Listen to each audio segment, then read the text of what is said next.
It's week 5 of this TBR challenge where I am trying to read every single book that is behind me in these other stacks in my bedroom that were gifted by publishers and authors because I need to get rid of them out of my bedroom. And once I read them, I decide if I'm going to keep them and transfer them to my beautiful bookshelves or unhaul them and give them to a new home. Every single week is a brand new theme. In case you didn't notice anything out of the ordinary, this week's theme is Halloween, aka I am decorating my house for fall. I want to just hone in, lock in, fall, everything Halloween. Let's go. The last couple weeks, the challenge themes ended up being a bit more rigid, had really no personal choice, which was fun. I want this week to add a little bit more personal choice back in because I want to read things that feel timely, plus I just want to read things that I feel excited about right now. It kind of made me feel like I was entering a reading slump. I was having less fun with reading. I'm going to start out picking 2 books right now, starting week 5 with 315 books in the stacks behind me. Let's see how many books I can get through this week. I am kicking off my reads of the week with Fall I Want by Lyra Parish, that has some of the coolest sprayed edges I have ever seen. I love that design. It's brewing in Cozy Creek where falling leaves lead to falling in love. What a cute cover. It's feel good, spicy, small town romantic comedy with a billionaire who falls first and harder. Grab a pumpkin spice latte, a warm fuzzy blanket, and make your way down to Cozy Creek. Exactly what I'm looking for. He's to die for, Erin Dunn. Clues in his heart lead straight to him. Brooklyn Nine-Nine meets the charm offensive in the sparkling romantic murder mystery. It's murder cute in the first degree when a detective finds himself falling for the lead suspect in a career-making case. I have a feeling I'm gonna love both of these. Time to read. I'm so excited. Cannot wait to decorate my house more. I'm gonna start watching Halloween movies. I'm gonna start making more fall-coated coffee drinks. Oh, finally time to read. It's Friday. I did this challenge on Wednesday and I haven't finished a single book because I have been editing the TBR video. 5-6 hours. I had free time to read. I ended up editing. I'm exhausted. Thankfully, I am now sick of looking at my phone. We're going to the beach this weekend. Will I be able to read there? Maybe, but it is a family trip, so I'll probably be hanging out with the fam. But I am wearing my little fall shirt and I started decorating in the library. Do you want to see?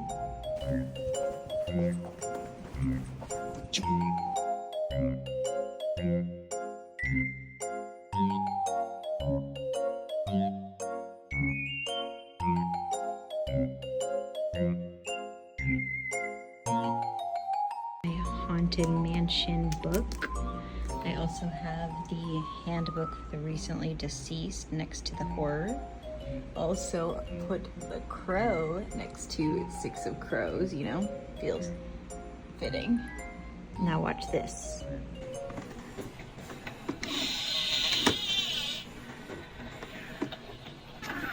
At this point, we got to the beach and I was toggling between Fall I Want and He's to Die For because neither was really gripping my attention, but I was trying really hard. I also decided to deck out my tennis racket to make it fall themed as well, and I'm gonna do the same for Christmas. Even though it is still so hot here, it's fun to kind of embrace some of the holidays, whether it be my outfits or my coffees, because I need it to feel like the seasons are changing. I read like 10% of this one and I just wasn't vibing, but I still wanted to give it a chance, so I switched to the audiobook. Now I'm at like 28% and it's fine, but I'm not having fun. I don't love it. I don't love the characters. I don't love the plot. I am also just gonna put this one down. I probably am not gonna pick it back up, but I'm gonna start something else and see if something else can grip me, because we are 2 for 2 DNFing this week and I haven't finished a single book. Did pull The Starving Saints by Starling in case I had finished the other book at the beach, so I have this one pulled out already, so we're gonna try this. It is also short, so that's nice. Totally different vibes, still very fall, very creepy. I feel like very much like a reading slump is coming on when I have 2 books in a row that I didn't vibe with. And here's a little sneak peek of what the outside of my house is looking like. I replaced all the lights with orange lights, and then I put these solar panel pumpkins that I got on TikTok Shop outside with some flowers. I am liking it, but I'm having a really hard time focusing. I just feel like I have a lot of anxious energy. I've definitely been scrolling a lot more and I haven't been using my Focus Friend app. Just feel like I'm having a hard time sitting down and focusing and reading. I'm gonna switch to the audiobook of this one. Spotify audiobook hours reset. I've got one more day left of this week. This week has been absolutely abysmal. Worst week yet of the challenge. Really, really hoping to pull through and make some progress today and tomorrow because ain't it? Let's go make some coffee and try to turn this week around. I haven't exactly determined what my favorite fall coffee is, but it's probably the maple cold foam from Trader Joe's right now. But I'm 30% of the way through it and I just don't like it. I want to read a book that I like. Is that too much to ask for? Hopelessly Teavoted. I'm pretty sure that they just sent me this one. Fourth book of the week. Wish me luck that this is the one because this is not going well. Please be good. Please be good. I can promise you I am not a hater. I love Halloween. I love fall. I love romance, but something's happening. Time to get some vampire coated nails.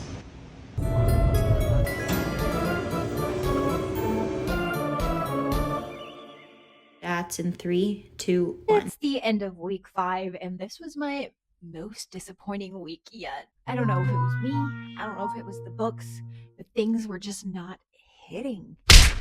I attempted to read 4 books that were all fall themed, and it did not go well. I tried Fall I Want by Lyra Parish, which I was really excited about because of the cover and the sprayed edges, and this ended up being a DNF. And He's to Die For by Erin Dunn, DNF. Starving Saints by Caitlin Starling, DNF. Then I did pick up Hopelessly Teavoted by Audrey Goldberg, Ruoff. I had to go from physical to audio to physical to really just keep my attention held. This is Future Hannah interrupting here to let you know I was going to finish this book later that day, but I ended up DNFing it also. I did have to remind myself that in all 4 weeks prior to this week, I really killed it. I read a lot of books. I usually only read 1 or 2 a week. So this is still really great progress. And 3 DNFs is okay because that's 3 books that I got to unhaul out of these floor stacks anyways. It is hard to reframe my thinking. I need to remind myself that the whole point is to get rid of these books behind me. So DNFing is great because I didn't actually have to finish the book and then I know it wasn't for me and I can move on. And just, it is discouraging when you're just excited to read and you're not loving anything. As a reminder, I started this week at 315 books. I read 1, I DNF'd 3. Before we can get into what the new total for the week is, we have to see what book mail arrived. And this was the week of the big boxes, I guess. I already know what this one is. Mercedes Ron, Tell Me Softly. I'm looking forward to this one. When I went to LA Times last year, they announced that this one's already getting adapted, I believe, into a movie series, not a show. Everything shattered into 1,000 pieces once again. Our petals. The fan. It's not the heat, it's the Bianco brothers. Sale September 2025. Through the Moon and Back. Eliana Ramage. Break Your Heart and Take You to the Stars. I loved it all. It's a Reese's Book Club pick. One young woman's relentless quest to become the first Cherokee astronaut will alter the fates of the people she loves most in this tour de force about ambition, belonging, and family. But not least, welcome back to the barrel. If you don't know the barrel, you should. It's corners, no funerals. I've already read every single book in the Grishaverse multiple times over. I didn't know there was any new editions or anything coming out, so I actually have absolutely zero idea what is in this box. Now that Cass has welcomed you back to the barrel, let me say thank you for joining me on this journey. The idea for these books arrived a decade ago in the form of a young man known as Dirty Hands and an impossible heist. Six of Crows sprayed edge paperback edition. Kane looks so good. Oh my god, look at her dagger in her shoe, her boot, and in her hand. Wow, so cool. Playing cards?